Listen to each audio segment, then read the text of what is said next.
本当？見えないでしょ？どこにいるのかな？見えないよ。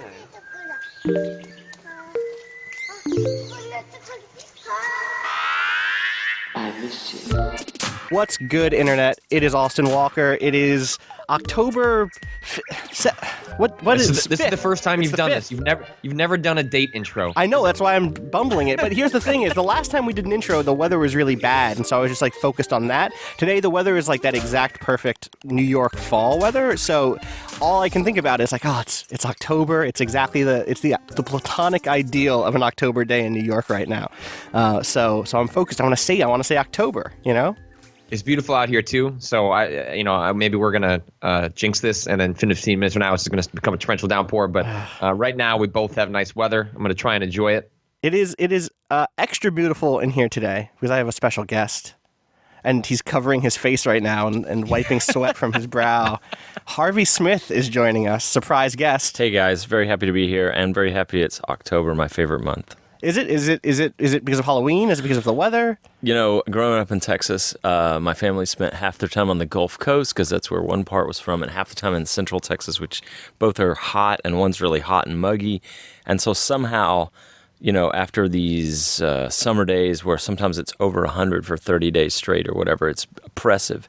And so somehow when that first turn of autumn happens and a cold front comes in, it just feels like magic to me.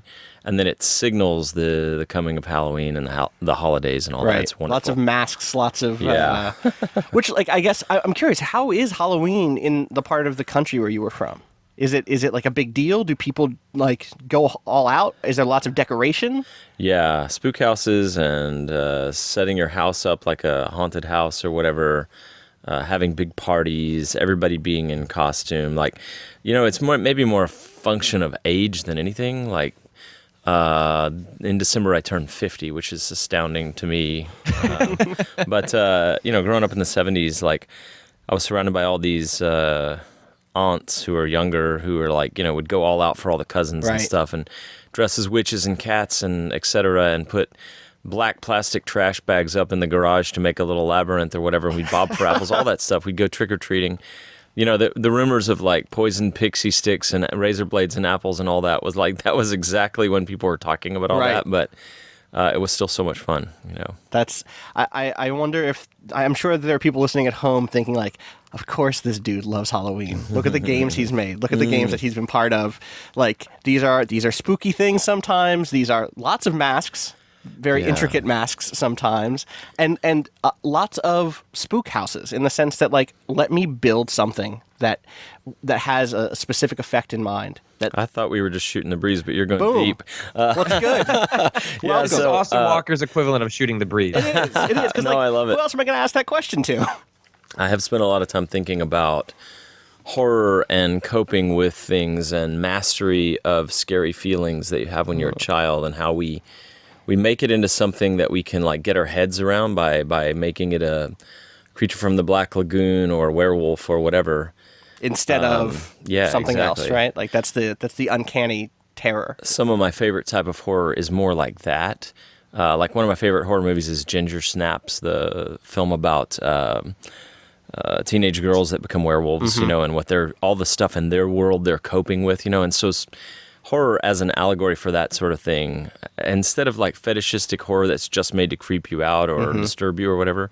I'm much more like the former than the latter. Do you think that even, and maybe Patrick knows this just as well as you, as Patrick is the biggest horror buff I know, do you think even the stuff that doesn't necessarily frame itself as being about something actually reflects some other anxiety? Obviously something like Babadook or It Follows, it's very easy to be oh, yeah, okay, here's the thing.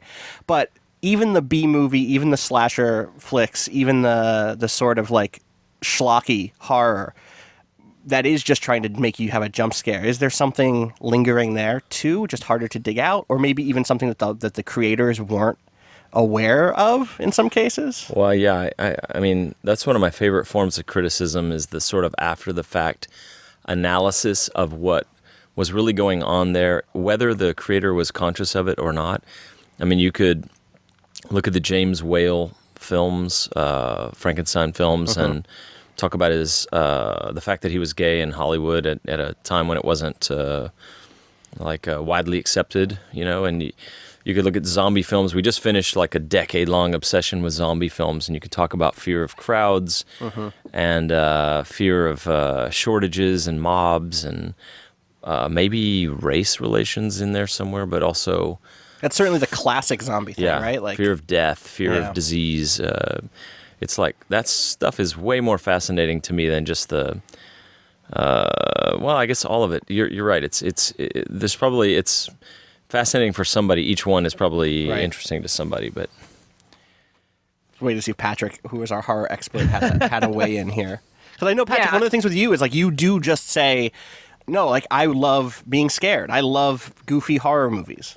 Well, the argument I've always made, as I've sort of like done when I was growing up, I think, when you're examining what you're afraid of and what you respond to, it's often is that surface level. It's, the slasher flick. It's the scary monster, Freddy Krueger or Jason Voorhees. But as I got older and I continued to enjoy horror films, once you reach your late 20s, you got to have a sit down with yourself and like what is it about this that you're responding to. And it's fine to enjoy it just on the sort of fetishistic surface level. I think there is room for just the jump scare, but for me specifically, I enjoy watching films that sort of force me. I find horror to be a place to confront my own fears of death, to get like super serious for a second, right? Cool. But it is that place where, like if you are, let's say, claustrophobic, which it's not a phobia of mine, but it is definitely one of my deepest fears. So films that play upon that, I find to be deeply uncomfortable, but also a space to sort of explore the things that freak you out in a safe space. And so those often tend to be my favorite films that sort of prey upon sort of a specific feeling that may not be universal, but for those particular people, it becomes something very powerful. I completely agree, and that's to bring it back to games. I mean, I think a large part of the games that I love, they have empty atmospheric spaces that you're free to explore at your own pace and with your own movement. Like, I don't like creepy atmospheric spaces where the camera's super constrained or whatever. Picking a couple of examples, like from Stalker to Fallout, or Far Cry 2 or BioShock or Thief or System Shock. You're in the best possible place. Like, it's either this or the Idle Thumb Studios, but either this or that is the place for the list of games you just listed. Maybe Rock, Paper, Shotgun too. Maybe Rock, Paper, Shotgun, yes. But, yes. They love themselves some Stalker. In any case, like, there's just a combination of things. There are scary, menacing people out or things out there, and you can't reason with them. It's not like you can always stop and just they explain themselves. They have a viewpoint that is so alien to you or so hostile to you that there's no reasoning with them. You have to either avoid them or confront them, master them. The atmosphere itself is beautiful at moments, but it's also unnerving and sparsely populated. And it's, you can get on the ruins of a building and look down below and feel powerful, or you can be like creeping through an alley. And, so Rafael Colantonio is a co-creative director and founder of Arcane Studios, and he and I talk a lot about where these sort of drives come from and why we're so fascinated with them still to this day. And have we exorcised those demons, or now we just like playing with the flavors that we like, or, is it still a need? Because is there a point, like, to kind of weave back in what Patrick was saying? We can talk about confronting some of these things in a space that is safe, and we can talk about using them in a way that it's like exploratory. But I do wonder sometimes if in the process of pouring ourselves into making them good and fun to play and coherent, we end up losing the original drive that pushed us there and enshrining the result separate from intention, separate from... So, like, to get specific in some way, it's like, is there let's like do the biggest, worst example, which is like the blood scrawled on the wall that says something. Like, I promise the first person who did that had a lot of thought behind why they were doing it. But at this point, anytime I see blood graffiti, or anytime that I hear an audio log that's like trying to do exposition, but not necessarily in a way that helps present the world, the fiction of the world, or even something like the jump scare, which like originally comes from a deep understanding of audiences and the position of an audience member watching a film and feeling safe and not feeling embodied, like feeling separate from their body, and the jump scare brings you right back down into the body. Like that stuff starts at a place that's really informed and really specific and particular, and then goes to like, oh yeah, of course we have jump scares. Oh yeah, of course we have blood graffiti. Yeah, those things become tropes, or they just become the tool set, in a game creation. But I don't How think... do you check yourself? I don't think genres are bad, and I don't think recognizable, familiar tools to the audience are bad, as long as some other part of the work is elevated or you reach people, I would not be the guy who's gatekeeping that, like never put an audio log in a game ever again, or never put any graffiti on the wall, because every now and then someone exceeds like my expectations about it. Like Left 4 Dead is one of my favorite games, and the safe, what do they call them at the end of level? It's like safe rooms. Yeah, the safe houses. Safe houses. Yeah. It's just such a brilliant convention where the media that you're working from and the game play like dovetail together, and it's Right. and it's like this little moment of pull-based storytelling, and it was so heartfelt. The first time I went into a safe room and I started reading the messages from different people. But yeah, so, for people who haven't played that game in a while, or who maybe missed it, at the end of each level, you kind of battle your way through a cityscape or a rural landscape and wind up in a safe house, and then there are just messages scrawled on the walls. And often there can be little B plots that are working their way through those messages from safe house to safe house, even from level to level, even through the style of writing. You start recognizing that these are characters, and yeah, that's Austin, really great. are you saying that you might have listeners who have never played Left 4 Dead? Oh, sure. Like, Listen, oh my God. I Get hope out and play Left 4 Dead. It's so brilliant. Listen, I hope we have listeners who've never played. I hope we have listeners who haven't played a game in a decade, right? But are interested in. There's a writer here, Larry Fitzmaurice, who is not at Vice Gaming, but is at Vice.com. He's a culture writer, and I like sending things for him to edit, because he used to play games like all of the time, hasn't in about a decade, but still reads blogs, still reads critics, still has his head in the world of games, because he thinks they're a fantastic and interesting way to tell stories and offer exploration. So I hope we have people who are like, oh, is Left 4 Dead that game where you shoot a bunch of zombies? And then we get to tell them, like, actually, Yeah. the use of text messages on the walls, the use of kind of the barks, the character barks back and forth that are, like, automatic when you start walking through a place. What the dude who's, like, a biker who just hates everything is like, I hate trains, is the best. And, like, that stuff is a big part of, I think, why that game was successful. If it was just the zombie shooting sim, it wouldn't be as strong. Yeah, it's the when it works, it's like narrative and game mechanics working together. Because I think if it was just the narrative, it would probably also fail. But because it frustrates me a little bit when people start talking about games and what they're capable and what they're possible, what's possible for them to do, and they end up just talking about the visuals and the narrative. Sure. Sometimes. And Left 4 Dead is this beautiful symphony of things. Like there are mechanics in it that I don't think get enough attention. Like, if you're running from zombies and one of them hits you, it slows you a tiny bit. And so the more zombies that are hitting you, the more it slows you, and it simulates that being dragged down by the mob, which is classic. And how do you do that in first person? They figured it out. And then they added the controller mechanic where you like automatically do a 180 to face back the way you were coming, which gets around the mouse look problem, and also like suddenly you're face to face with the group that's pulling you down. And then they, of course, did all the co-op mechanics that were like just so overt, but once you get used to them as sort of the codes or the way you interact with this game is like you're, the first time I was stuck at a ledge, like I got too close to a ledge and I fell. And you know what it looks like from your perspective. The person is outlined, they're crying out automatically. The character's like, hey, somebody give me a hand, help. The first time it happens to you and you just feel helpless, like, come on, dude, I can mantle up or I can pull myself up on a ledge in any other game. Why am I trapped here? But it's like, I guess the team realized, like, if we're going to make a co-op game, we have to force some co-op, and it's, it gives you all these dynamic drama moments where you're like, I could fight the zombies on the roof here, or I could run back over and pull this guy up off the ledge. I need to do that or else the team's screwed. And once one person goes down, it's a positive feedback loop. It gets worse and worse for us. So I'm going to go rescue this guy.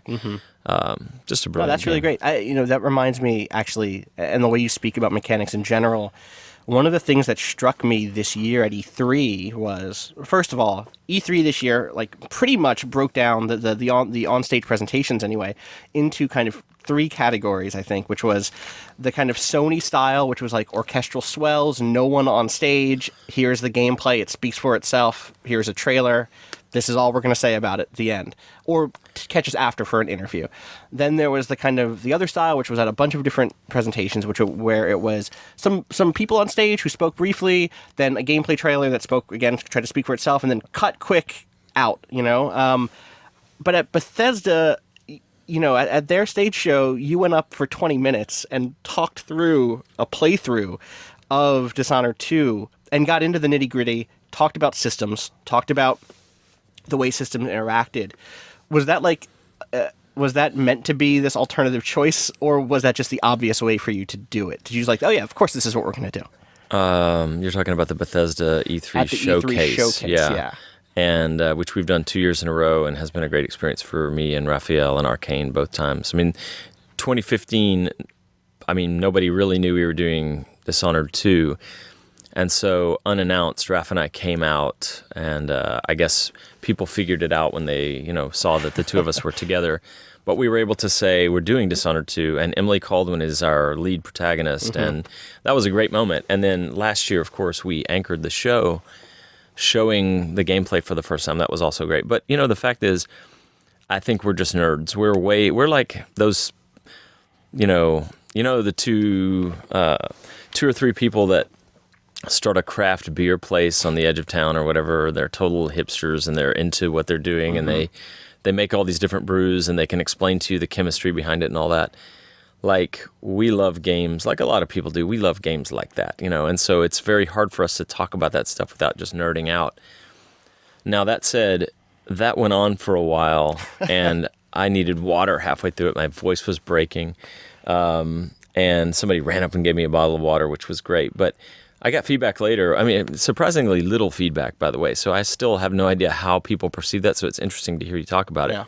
But I heard from some people who were like, it was too wordy, too nerdy. I heard other people were like, oh God, I could listen to that all day. So it's like the internet. Yeah, totally.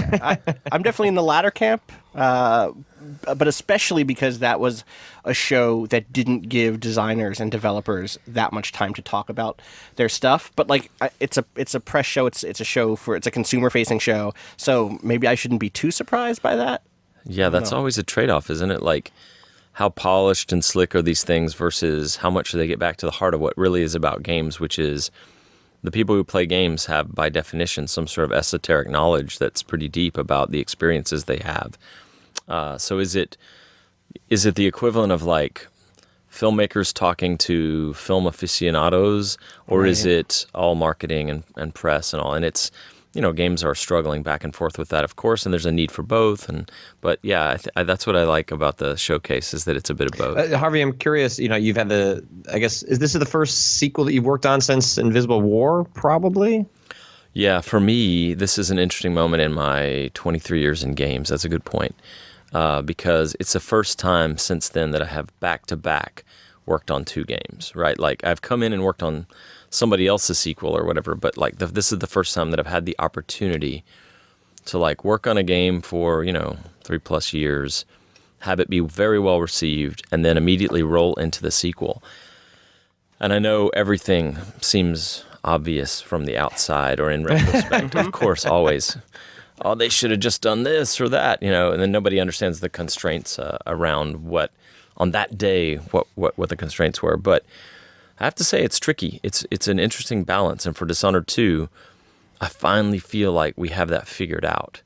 Our goal was to bring back the core things everybody loved, but of course try to deepen them or make them a little better, bigger.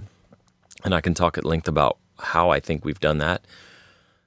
Add a few things, because there were a few things that like ambitiously we wanted to add to the package, and then take the 4 or 5 things that we got feedback that could have been better and try to fix those. And we read through tons of feedback from players, and so those 3 components are that's the way that we approach sequeling Dishonored.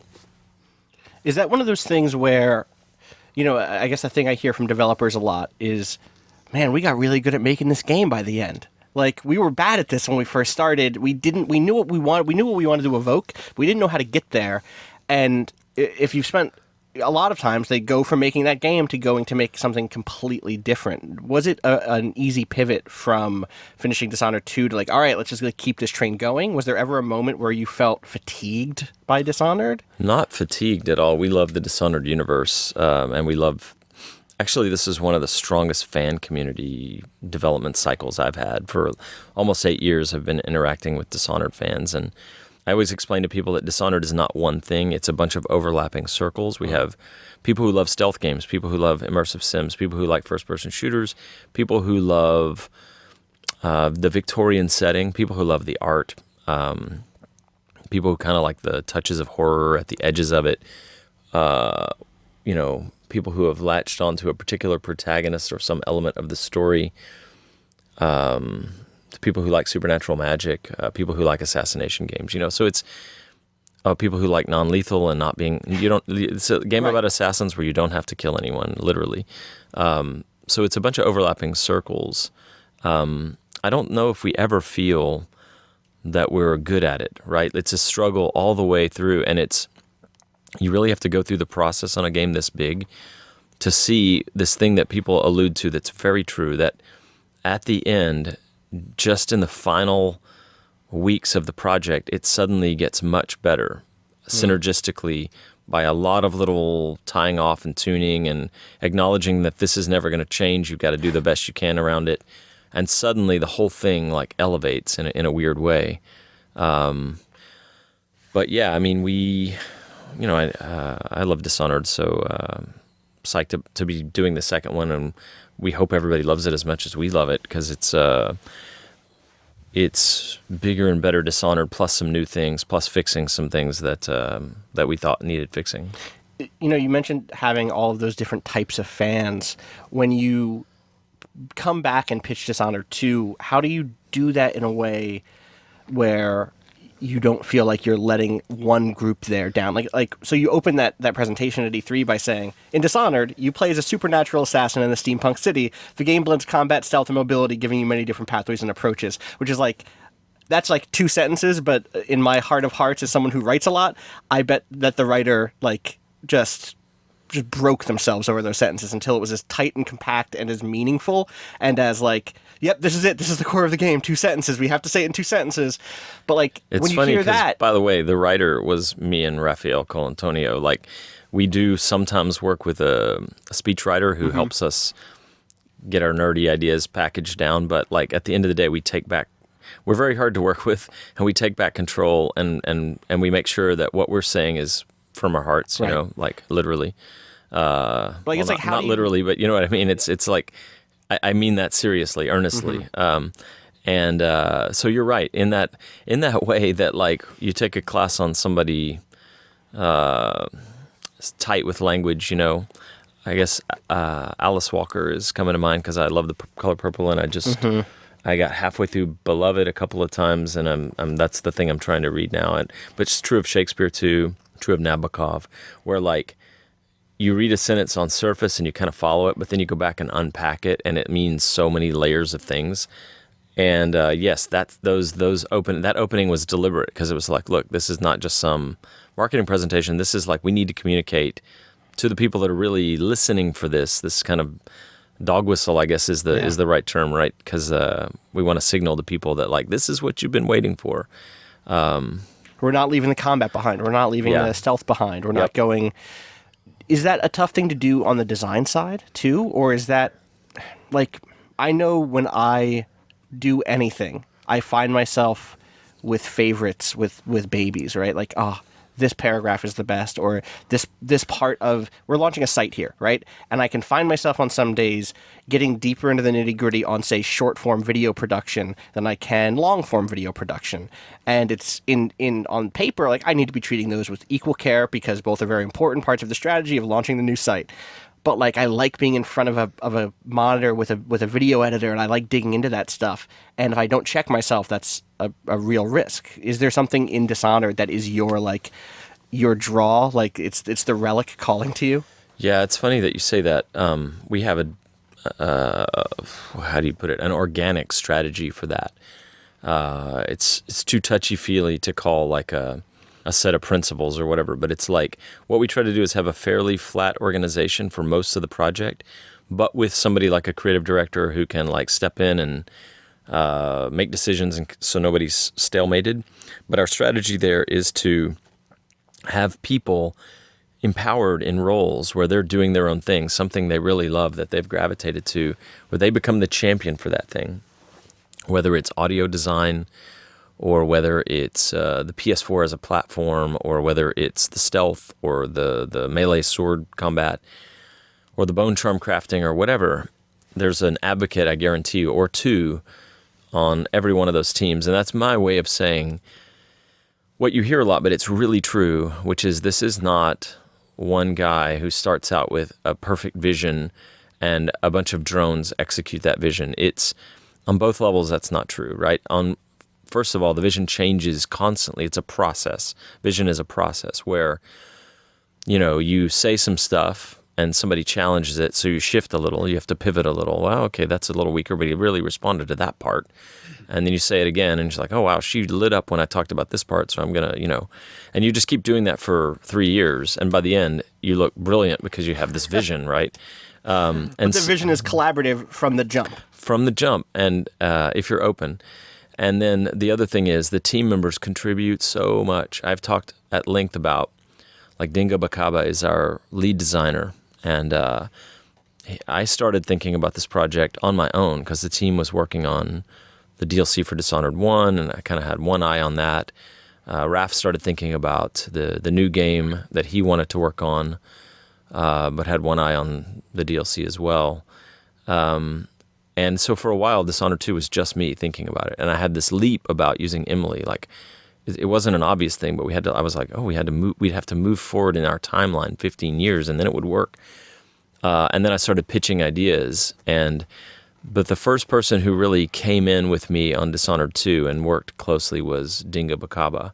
And he contributed so much, and he's very much on top of the game design team. And we talk a lot about the powers and the mechanics behind them, and the combat and the stealth, the bone charm crafting, the difference between Emily and Corvo, the way they feel. And then, of course, we have Christophe Carrier, who's our level design director, one of the founders of Arcane, the best level designer I've ever known, just full of principles and stuff that have been true in games like Thief or System Shock or Deus Ex, Bioshock, but also the games he's worked on, Arx Fatalis, Dark Messiah, Dishonored 1, Dishonored 2. And then we have Sebastian Mitton, our art director. We just have all these super strong guys, and they bring stuff. And on this project, we have Sashka Duval, who's my narrative designer, and she's been a total pleasure to work with, and she's brought a lot. She came in from the outside as a big fan of Dishonored 1, but with her ideas about how narrative could be changed in Dishonored 2. So basically, long-winded way of saying, I work with all of these strong people who advocate, they champion their own little area, and that's part of the secret, I think.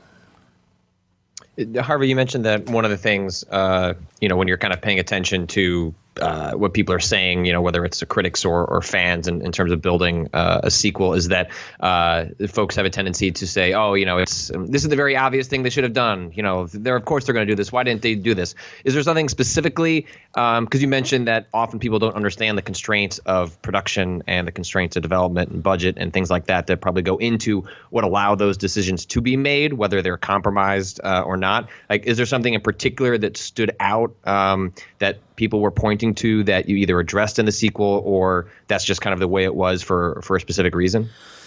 Yeah, I mean, I guess I could name a bunch of examples, like on, production, budget, time, technology, but just to pick one.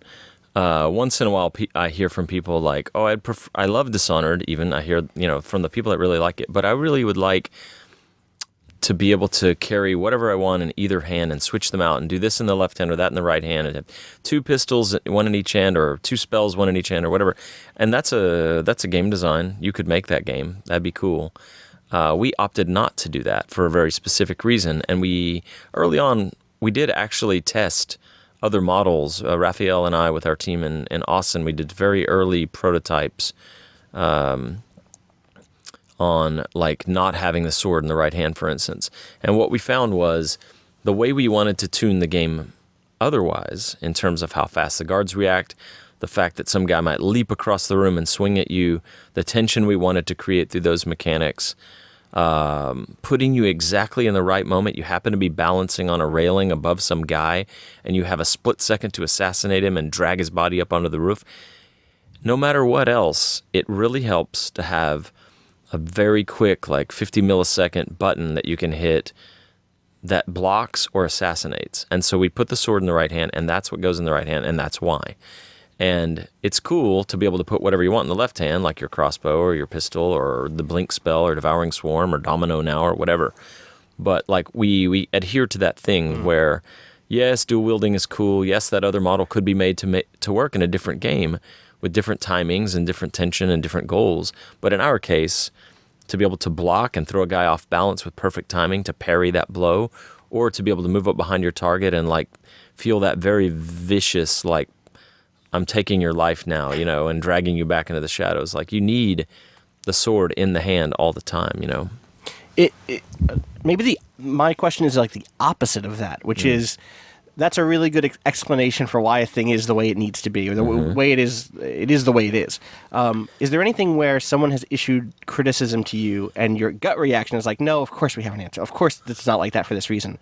And then a week later, you're up at night and it's still in your head and you're like, what? Oh my God, 1,000 things. Yeah. I mean, like, every time you hear criticism, you have that knee-jerk reaction of like, you know, how dare you criticize me? No, that's wrong. But then given some thought, you're like, you know, they're kind of right. You know, of course there are things like that, you know.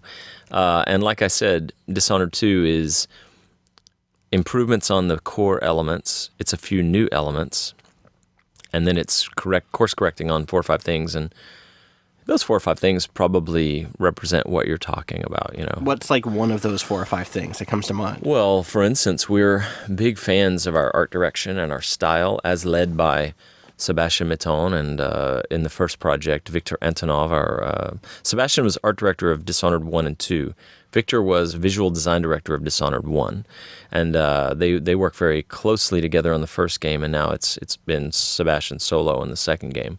Well, I mean, with his giant, cool, talented art team, not one guy. But they and on both projects, we have an assistant art director named Jean-Luc Monet. So we have some incredible art talent and in Lyon. But we're fond of our art direction and our style. It's a non-photorealistic. It sometimes resembles a painting with like, but oddly realistic lighting at times, you know. So it's a combination of those things. And we heard on the first project some graphical complaints, and I immediately was just like, "What are you talking about? I love this. I don't want our game to look like a photorealistic game. This is what we wanted to do."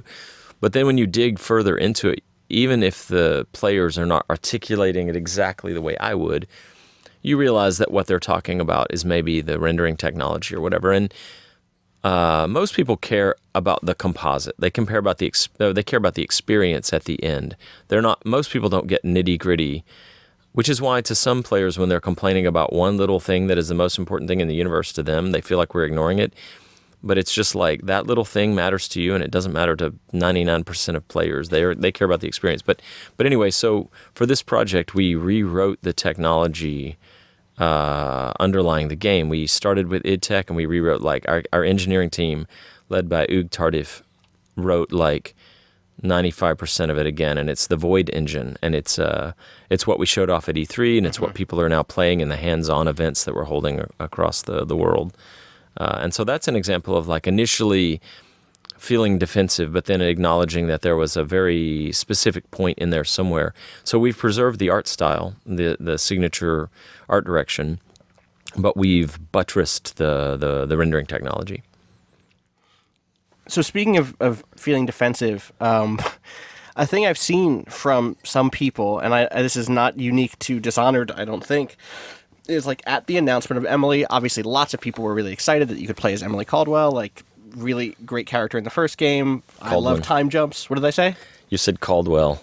I'm terrible. I'm sorry. I'm the worst. I also saw people who were like, ugh, like here they go again, bringing their SJW shit into video games, and like despite the fact that obviously you can continue to play as Corvo Atano, that one I got right. Yeah. All right. That was a response that you'd see, and obviously you mostly see that on YouTube. You mostly see that on Facebook comments, on sites that have Facebook comments allowed. But like there is that murmur there that is like even the notion that you would offer that feels to them like you're bending to special interest, pandering. Exactly. I guess I don't hear that too much because the voices I hear praising the fact that Emily seems to be presented as a cool character rather than as a sex object or whatever. The fact that she's an interesting character on her own, a dethroned empress on the run, who was the little girl in the first game that you really cared about because your playstyle was affecting her, disturbing her or giving her hope or whatever, her drawings. And we've heard so much positive feedback about Emily that it drowns out anything else. And then we also do hear people, it has surprised me how much people love Corvo. And I mean that, like, we heard in the first game, he's a bit weird because he doesn't talk. He's silent, and therefore he maybe comes across cold. And so for the new game, we gave them both voices. So Emily is voiced by Erica Luttrell. Corvo is voiced by Stephen Russell, who played Garrett in the original Thief. And he's just like the perfect age and world weariness to play Corvo in his mid-50s. And people have really responded. And there are people that, to my surprise, like I'm like, hey, look, shiny new thing, cool Emily. New mechanics, new character little girl from the first game. Don't you like that? And a lot of people are like, yeah, that's what we want. But I've been surprised at the number of people that are like, Corvo's my guy. I got to see how 15 years have changed him and what he sounds like with a voice. And I want to eat people with rats. And, I want to stop time and assassinate 5 people in the room before they know I'm there. And so there's a nostalgia factor that I've alluded to. But anyway, so to get back to your original question, though, like, man, the positivity we've received for Emily and also for doing the ambitious thing of supporting both characters, because let me tell you, it has not been easy. It outweighs anybody's personal, conspiracy theory about why we did this. All I can tell you is that I was alone in a room, and I was like trying to get myself there, if you know what I mean, right? Like, it's exciting to think about working on Dishonored 2 after the first one's successful, but you, as a creative guy, you know what I'm talking about. Yeah. You really have to find the thing that lights you up. It's not just, wow, my life is so cool, I get to work on this super cool stealth assassination video, but you have to find the thing, and you find it over and over, right? Like for me, it was, what if Emily was grown up? What would she be like? She would have been this privileged kid from a posh background, but she had this terrible tragedy where she watched her mother die in front of her. And how did she recover from that? And who did she become? And how would it change her to lose everything again? And that stayed with me. That was like a lightning moment for me. And then finding the thing happens in other ways too. Like Dinga and I, when one of the artists on the team, Johan, pitched Domino, we try to reject everything basically because it means more work, right? We're like, yeah, that doesn't fit the filters, or it's too much work, or that's already been done by so-and-so game recently. But it was the kind of thing where we heard the pitch and we both went, huh. And then later, the next day, we came back in and Dingo was like, I've been thinking about this idea that Johan pitched. And we began to shape it. We talk about the upgrades and how it would work and the UI for it, and other leads in other areas contributed heavily to it. And then we named it, and then we did the VFX for it. And now it's one of our favorite things in the game. And it got pitched by the lead technical artist, Johan. But, you find over and over, whether it's bone charm crafting or it's Emily as a character or it's the mission where you can travel in time is one of my favorite moments in the game, too, because you lose your supernatural powers. But you got to find that thing. And so I can tell you that almost everything we do comes from a pretty pure place. Like if it was cynical, like, oh yeah, I guess this will sell some copies, it wouldn't survive because it's under constant attack on our team. Like if it's not cool enough to survive those attacks, it goes away, you know. Is that the same with Karnaka, the new setting, which has like a very like colonial North Africa, Caribbean, Mediterranean vibe? Was that also a sort of a thing that was like, we can't just do Dunwall again, we have to find something else? Well, yes. First of all, we've worked really hard to make it not a colony, by the way. The four nations are all sovereign states with their own independent rulers, collaborating together as an empire. So, because there were a lot of fictional tropes that would be cool to explore in a game, Totally. I think, but that's not where we wanted to go. Especially given that our protagonist was the Empress. Yes, you didn't want the Empress coming to the colonies to save them? That's not really... Yeah, it's like, this is a story of Grand Moff Tarkin. Obviously there's some problems there, and we wanted to handle things differently, and so each nation state its own sovereign power. Now that said, Emily does come to the conclusion that some things have happened on her watch that should not have happened. So anyway, that I just have to throw that in there. But I appreciate. Oh, well, that's one of those things where I think when you see that initial pitch, there was, it's an exotic, distant tropical locale. Right. It's pulling from that. It's that sort of steampunk now. Right. We did like dark, gritty Victorian. Now we're doing tropical, windswept beaches and silver mining and spices and erotic dances. We also tried to avoid tropical. It's more Mediterranean. It's Greece and Spain and Italy. And where that came from was, to answer your question directly, I definitely wanted to start in Dunwall and do some missions in Dunwall and then go to a different place. And from Emily's perspective, it is a new place, right? It's a new part of the empire. It's the southern edge of the world. From Corvo's perspective, he's literally from there. He's always been an outsider or a foreigner in Dunwall, and he's going home after all these years. So I definitely wanted to do that. And Sebastian Maton led a lot of the moving it to Serkonos instead, because I was initially thinking of Morley. I find Morley interesting because there's, in Tivia there's a council or a triumvirate. In Dunwall there's a parliament. In Serkonos there's always a duke or duchess. But we always say that in Morley there is always a king and a queen, and sometimes their agendas are at odds with each other. And so I find that politically really interesting if you had to do missions for one or both of them or alternate. Dishonored 3, you heard it here first.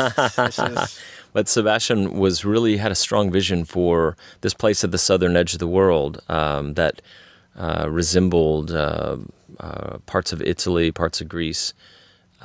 He had ideas about the waves of settlers that had come in from different parts of the world, and the wind power because of the peak being split.